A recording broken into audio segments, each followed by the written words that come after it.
everyone, and welcome back to my channel. Today I'm going to be doing my September wrap-up halfway through October. Yes. So, in terms of books, I didn't really read that much. I'm kind of like in a bit of a reading slump, if I'm perfectly honest. Yeah, I don't really know what's going on with me and reading at the moment, but I read a graphic novel called Roll Call, and it's a Dungeons and Dragons little comic, but it's about like some school kids that play Dungeons and Dragons, and it's just like wholesome and yeah, it's cute. Then I finished reading The Last Kingdom by Bernard Cornwell. Kind of boring, to be honest. I'd much rather watch the show, so yeah, like I'm not going to continue reading the series. I'm just going to rewatch the show at some point. Yeah, so that's basically all the reading I did. At the moment, I am currently reading the new Sally Rooney, but I'm not going to show you the book because that's an October thing. So we're going to just stop talking about it because then I'll have nothing to talk about in my October wrap-up,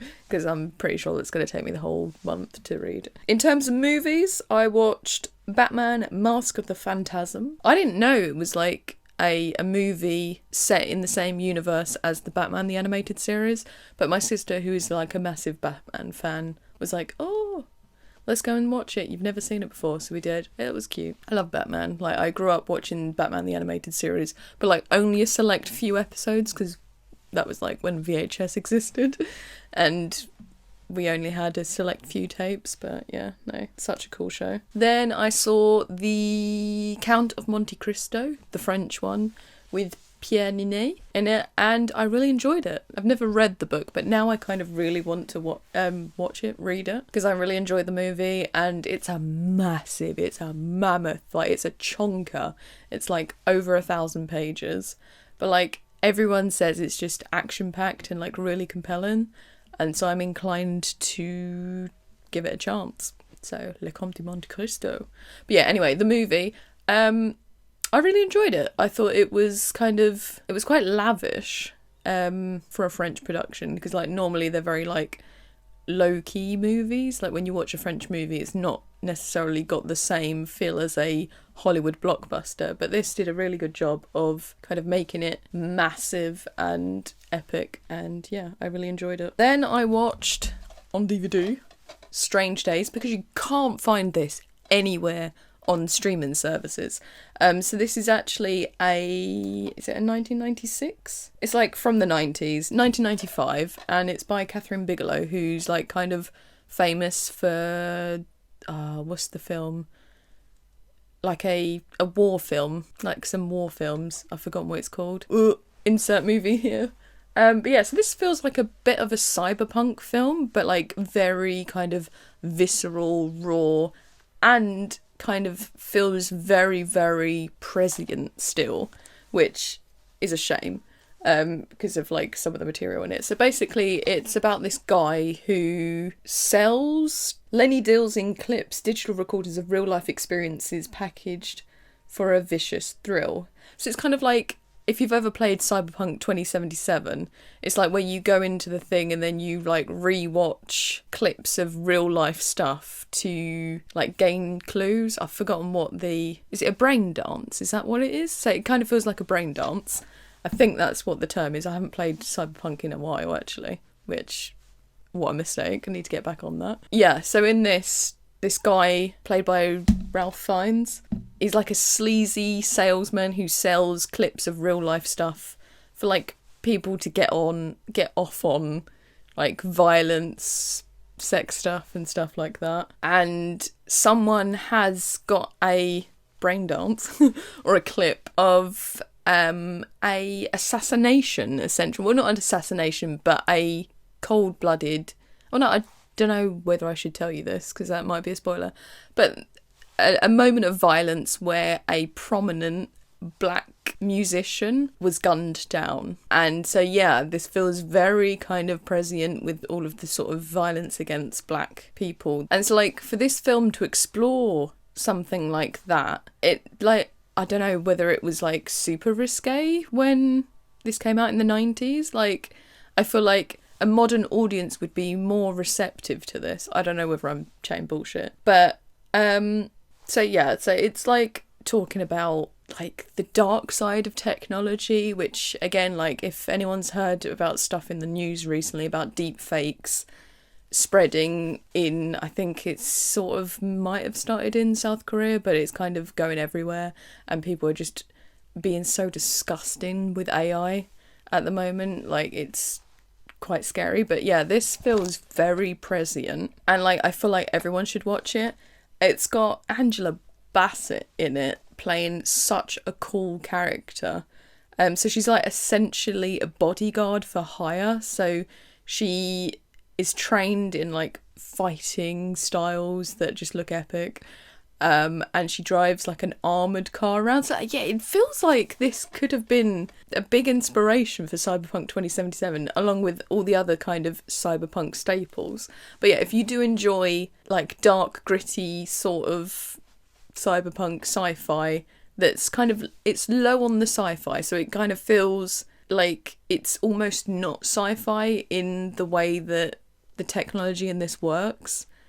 And yeah, so, but I really enjoyed it. I thought it was really great, and kind of interesting exploration of relationships and memory. I would say the political stuff in this is really interesting, and I feel like this film should be seen, talked about more, for the very fact of how real it kind of feels in the modern day. Like, the film is aged superbly for it being a 1995 sci-fi film. It's eerie how prescient it is at the moment. But yeah, so find yourself a copy of Strange Days and watch it. Like, I feel like I'm going to return to this film again. Like, I always love that when you find a movie that you feel like, I've watched it once, but I feel like I'm definitely going to have to watch it again. Then I watched a rom-com, which I haven't done in ages. Or I don't generally decide to watch rom-coms. I used to be such like a fiend for the rom-com, like the sort of cheesy noughties rom-coms where like it was Kate Hudson or Matthew McConaughey in the lead roles.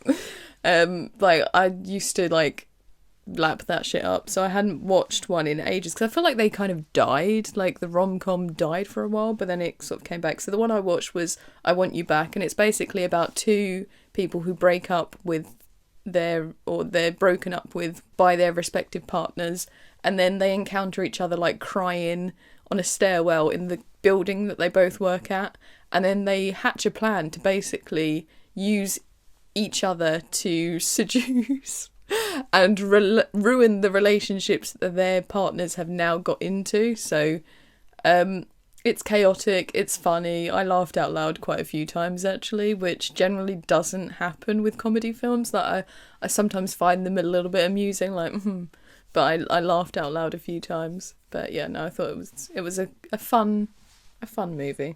And then I watched perhaps the most batshit crazy film I've ever seen. That might be a lie, but at the moment it feels like the most batshit crazy, but like kind of amazing movie, The Substance. This is kind of a very in-your-face, holds no barrels. It's shoving its message down your throat. So this is by Coralie Farage. So she's a French director. And it tells the story of a Asian film star who had some success and their careers kind of winding down because Hollywood doesn't like women. And natural aging is kind of taboo. Like, you don't age. It's like essentially the message that gets shoved down your throat in like worlds like this. Is like, aging, just don't do it. And so she comes across this black market drug called The Substance that essentially allows her to spawn a new, better version of herself. So naturally she does, because why wouldn't you? This film tells you why you shouldn't. And it's just so, like I was saying, it holds no barrels. It literally just shows the terror of being a woman sometimes. And I thought it was interesting, like, the fact that there's, like, set instructions for this regime to work. And like it kind of feels very much in the way that women have to spend so much time doing things in order to, like, for example, this morning to film this video, I had a shower, I washed my hair, I put my makeup on, I did my hair so that I could look presentable, so that I'm palatable to society. Because, like, if I recorded this video with my eczema out in the world, my crusty little eye, my fringe blown out, nobody would watch it. So it's like we have to do so much in order to be presentable in society. Whereas I'm pretty sure a guy recording a YouTube video could just roll up and say his piece and people would watch it. If you're a dude and you make YouTube videos, how long does it take you to prepare so that you're palatable to an audience? Let me know. But yeah, so this kind of shows in a roundabout way of like how, so to use the substance you have to like have 7 days on, 7 days off. So like your double can take over your life for 7 days, but then they've got to take shots of stuff to make sure that they can continue functioning, otherwise they'll like go.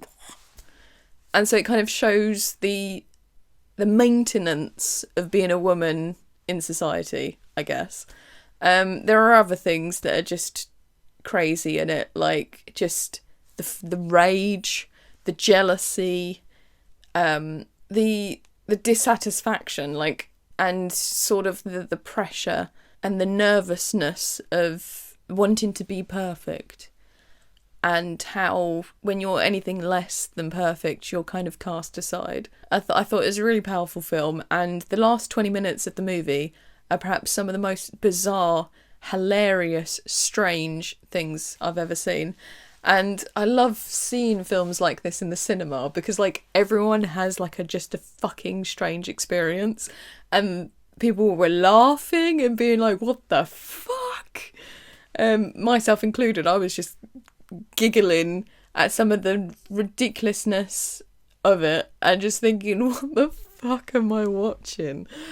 What? We're all weird sitting here watching this strange ass film. It kind of felt similar to the way that Midsummer felt watching it with an audience. Everyone was just so bemused and sort of like, the devil am I watching? So yeah, it's the kind of film that you should see it with other people, just so that you can just feel the energy of everyone's reactions. But yeah, like, Demi Moore fucking knocked it out the park. So did Margaret Qualley. What's his face is in this? Dennis Quaid, playing a disgusting middle-aged executive. And just the way he's shot, like, loads of close-ups and he just looks grotesque. And he's, like, eating in a really disgusting manner. It just shows, like, sort of the vulture behaviour of older men preying on younger women, in the sense of the double that comes along. I don't know, I thought it was sensational, and I'm pretty sure, didn't this like win a top prize at Cannes? And like for a while I was watching, I was thinking, this one? But like when you look at it and like what it's saying, it's so clever in its presentation, and just, it's a meaningful film, and I think everyone should watch it. Because if we just can understand the struggles that everyone goes through, then maybe we could be kinder to each other. And so, like, this is from a female perspective, a woman's perspective of how beauty standards are literally fucking impossible. And, like, what I thought was interesting, I did see, like, a interview, I think I was scrolling through TikTok, with Margaret Qualley, who plays, like, the perfect version. And she was saying that even she had prosthetics, so like even the perfect version of this character doesn't exist because the actress doesn't look like that, and it's just genius. Love it. I actually did write a little review on not LinkedIn, what the fuck, on Letterboxd, 2 L's. Smart, darkly comedic, and very in your face with its message. Kinda love this, even though I did gag a few times. The end is batshit crazy. Yeah, I did gag a few times, like, huh? Crazy. Then I watched Coralie Faget's earlier short film called Reality Plus, which kind of felt kind of linked to The Substance in a way. So this was on Mubi. Love Mubi. They always like bring the action. So because obviously they're going to be distributing The Substance, and then they're kind of like giving you more of the director. Love that. I think there's another film of hers to watch as well. But yeah, no, that was really interesting and clever sort of sci-fi short. Then I watched Sex, Lies and Videotape, which is by Steven Soderbergh, and it's got James Spader in it. And I swear, every single James Spader film I've ever seen, he plays a pervert in it. So what's that telling me? That he plays perverts all the time, or that I only watch films that are perverse? Who knows? But yeah, so it's about like a housewife who's like disaffected. She's bored. She's taken for granted because her husband is cheating on her with her younger sister. Yuck. Gross. He's a louse. And into her life comes this strange, very quiet man who used to be her husband's best friend, but they're not close at all anymore. But he's like just moving back into town, and so then they put him up for a little bit in their house, and she gets to know him a little bit, and she's like kind of drawn to him. But then she finds out that he is a bit strange, and the only way he can get off is recording women talking about their sex lives and then having a private moment. But yeah, no, it's an interesting movie in terms of exploring taboos and sort of sexual desire. And I think it's an interesting way it's presented, that it's exploring the often dismissed desires and sexual fantasies of women. But yeah, like it's a good film. I saw that on BFI Player, and it's like interestingly directed as well. But I do enjoy a bit of Steven Soderbergh. I think that's like his first movie. Oh, fuck's sake, the sun is killing me with the brightness change. I hate recording using bloody real light because it's so unpredictable at this time of year. Ugh. Towards the end of the month, I just watched loads of French movies, so I'm only going to talk about a few of them. So, Sorry Angel by Christophe Honoré. I love his movies, and I'm so annoyed that I haven't seen this one, or hadn't seen this one. I'd been like, it's been on my watch list for years. So I finally sat down and watched it, and it's set in the 90s during the AIDS epidemic, and it's really quite fucking sad and touching. And it's about this middle-aged writer who has caught the disease, and he doesn't know how much time he's got left, which is fucking scary. And he has a close friend who is very ill, and so his death is imminent, which kind of then would fuck with your own mind, thinking, shit, this person is literally on death's door. How much time do I have?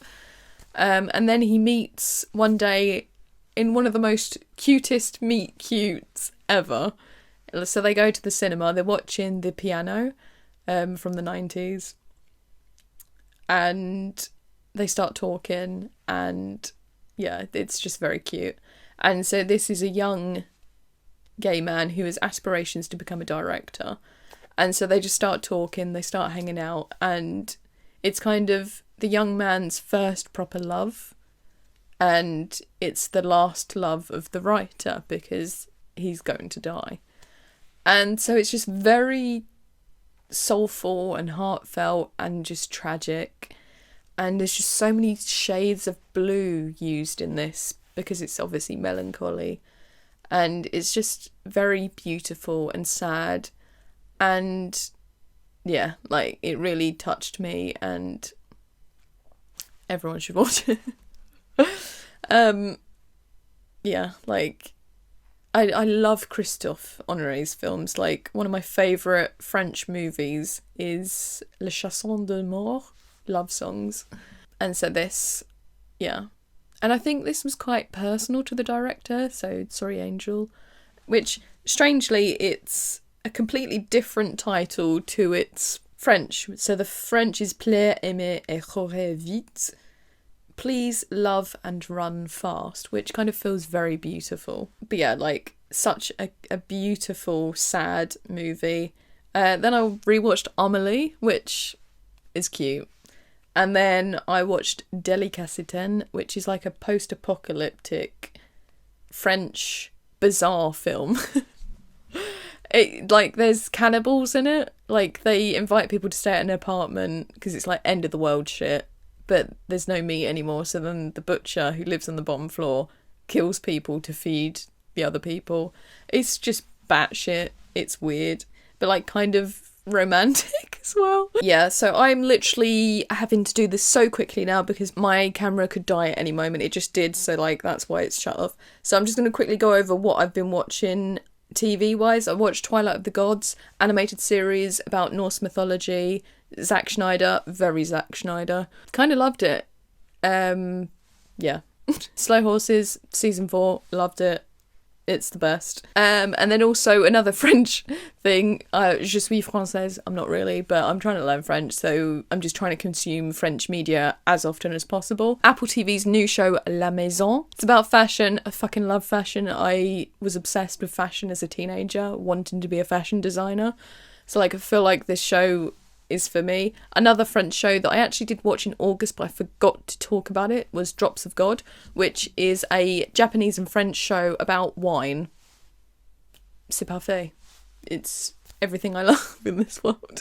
That's really good. That's also on Apple TV. I think I also forgot to talk about another show and I can't remember what the show was. Oh, it was the Star Wars one. In August I watched what's the Star Wars show that everyone hates? Acolyte. Yeah, so another show I forgot to talk about in August was Acolyte. It's been shat on so much and cancelled, but I actually really enjoyed it.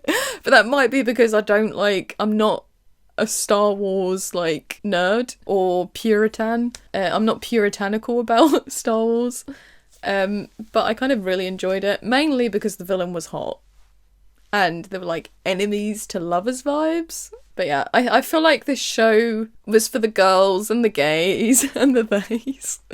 And like, it was too woke for some people. I don't really give a shit what these people, their excuse for it being shit was. I just enjoyed it. I thought it was interesting. It talked about colonialism quite a bit, which I thought was really fucking interesting. And kind of paints the Jedi as not actually as good as they would like you to think they are. So I thought it was an interesting experimentation, kind of moving away from the stuff that Star Wars is always about, like Skywalker and all that stuff. So I thought it was interesting in the fact that it was doing something new, but I guess nobody else had that opinion. I'm sure a lot of people enjoyed it. Like, some of the writing wasn't great. Like, it was a bit cheesy, but I thought it was interesting. Now my dog's barking and my camera's about to die. So thank you for listening. Let me know in the comments what you've been watching, reading and doing in September. I've probably forgotten stuff because I've had to rush. And yeah, this is a fucking disaster. But thank you for watching and I will see you again soon. Bye bye.